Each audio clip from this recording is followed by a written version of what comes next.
বিয়ে খাওয়া ভালো জায়গায় দিতে পারলাম না। ও ভাই, ভালো আছো? আমি আছি বলে, তুমি কেমন আছো? আল্লাহ আমার খুব ভালো রেখেল ভাই। তো বসো। আর ভাই রে, খুব টেনশনে আছি। এত কি টেনশন? আর ভাই ওসব পরে শুনে রে ভাই, বলছি শুনলাম বিয়ে বিয়ে দিয়েছো। হ্যাঁ, আলহামদুলিল্লাহ বিয়ে দিয়েছি। কবে বিয়ে দিলে ভাই? এই গাড়াগঞ্জে দিয়েছি। জামাই কি করে? জামাই সরকারি চাকরি করে। বেতন বেতন কত ভাই? ভাই বেতন জামাই 1 লাখ টাকা পাই। ও ভাই কি হয়? কিছু না, কিরকম মতো হলে দেখলাম। ও ও সব বাদ দাও ভাই। বলছি আমার মেয়েটা তো দেখে শুনে বিয়ে দেওয়া যাবে না, তো সরকারি দেবে চাকরি ছেলের সাথে। মেয়ে ভালো তো যাবে নেই। তো মেয়ে কি করে নাকি? ভাই আমার ওই মেয়ে বিয়ে ফেল।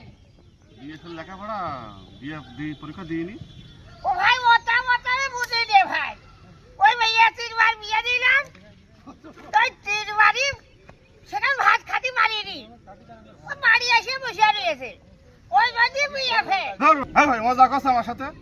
হ্যাঁ, মেয়ে 3-4 দিন দিয়ে দেবো, সরকারি ছেলে খুঁজছো। ও ভাই আমি তো লেখাপড়া জানি না ভাই, এখন ওই বিয়ে আর আইয়ে আমি বুঝে নে ভাই। ওই বাড়ি বিয়ে ফেল। হাঁটো হাঁটো।